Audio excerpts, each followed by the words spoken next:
Hello नमस्ते welcome back to this channel. आजको यो भिडियोमा चाहिँ हामी कुरा गर्नेछौँ Realme 8 चाहिँ लन्च भएको 2 महिना भन्दा बढी भइसकेको छ, तर Realme नेपालले चाहिँ किन ढिलो लन्च गरेको छ यसलाई नेपालमा, जबकि Xiaomi अनि Pocoले चाहिँ ब्याक टु ब्याक नयाँ मोडलहरु लन्च गरिराख्दा चाहिँ Realme चाहिँ अलिक पछाडी परेको देखिन्छ नेपालमा चाहिँ। आज चाहिँ हामी Realme 8 सँग रिलेटेड यसको प्राइस अनि यसको एभ्रीथिङ डिस्कस गर्नेछौँ। यदि तपाई च्यानलमा नयाँ आउनु भएको छ भने यस्तै लेटेस्ट इन्फर्मेसनको लागि च्यानल सब्स्क्राइब अनि भिडियोलाई लाइक गरिदिनु होला। यो भिडियोको लाइक टार्गेट मैले 100 राखेको छु, सो प्लिज कम्प्लिट गरिदिनु होला। मैले लाइक टार्गेट 100 राखेको छु। सो बिना ढिलो नगरिकन सुरु गरौँ हाम्रो यो भिडियो। सुरु गरौँ हामी डिस्प्लेबाट। डिस्प्लेको कुरा गर्नु पर्दा 6.4 इन्चको full HD plus super AMOLED display छ भने यसमा HDR10 पनि छ। 20:9 को स्क्रिन टु बडी रेशियो छ भने यसमा अलवेज अन को फंक्सन पनि छ। सो डिस्प्ले त ओभरअल राम्रै छ। सुपर एमोलेड डिस्प्ले भएपछि अभियसली फोन राम्रो नै हुन्छ हैन। सो डिस्प्ले सुपर एमोलेड भएको छ, मलाई स्पेशली निकै नै मन पर्छ।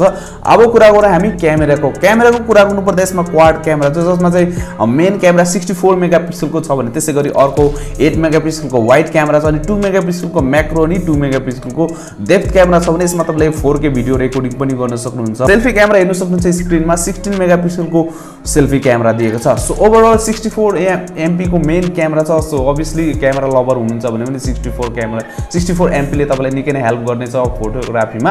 अहिले त अब 108 मेगापिक्सलको पनि छ रिसेन्टली लन्च भएको Redmi Note 10 Pro। यदि तपाई धेरै नै क्यामेरा मन पर्छ भने Redmi Note 10 Pro मा जान सक्नुहुन्छ। अब कुरा गरौँ हामी Realme 8 को परफर्मेन्सको बारेमा। सो यसमा Android 11 छ, Realme UI भर्जन 2 छ भने MediaTek को Helio G95 छ। Helio G95 मा चाहिँ तपाईले गेमिङ गर्न चाहनुहुन्छ भने यो चाहिँ Snapdragon 700 सिरिज सँग चाहिँ कम्पेयर गर्ने खालको हो हैन।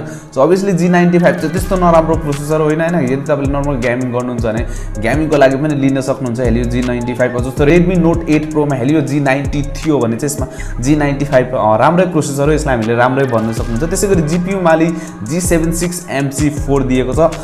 स्टोरेजको कुरा गर्नु पर्दा हेर्न सक्नुहुन्छ स्क्रिनमा, अनि यो चाहिँ ग्लोबली यतिवटा अवेलेबल छ हैन, तर नेपालमा अहिले अवेलेबल भएको मोडल अवेलेबल भएको भेरिएन्ट चाहिँ यो हो हैन।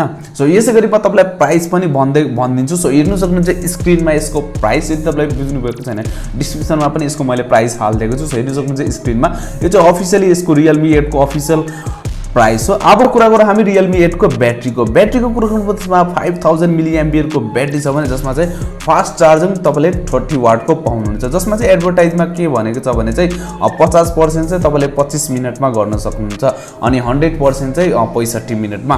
सो यो चाहिँ एडभर्टाइजमा भनिएको। अनि त्यसैगरी यहाँ चाहिँ केही परफर्मेन्स टेस्ट पनि छ। सो हेर्न सक्नुहुन्छ Antutu अनि Geekbench स्कोरहरु पनि हेर्न सक्नुहुन्छ स्क्रिनमा। यो हिसाबले चाहिँ तपाई कम्पेयर गर्न सक्नुहुन्छ अहिलेको Poco X3 Pro अनि Redmi Note 10 Pro सँग कम्पेयर गरेर तपाई लिन सक्नुहुन्छ। अहिले यसको कम्पिटिटर मोडल कुन हो भन्दाखेरि चाहिँ Redmi Note 10 Pro अनि Poco X3 Pro छ। यदि तीनटामा चाहिँ तपाई अब फिचर्सहरु मैले सबैको बारेमा डिटेल्स भिडियोहरु बनाएको छ, तपाईलाई कुन मन पर्छ त्यो तपाई आफ्नो हिसाबले जान सक्नुहुन्छ। म चाहिँ यसको अनबक्सिङ भिडियो पनि चाँडै लिएर आउने कोसिस गर्दैछु, किनभने अहिले लकडाउनको कारणले म चाहिँ फोन आइरहेको छैन।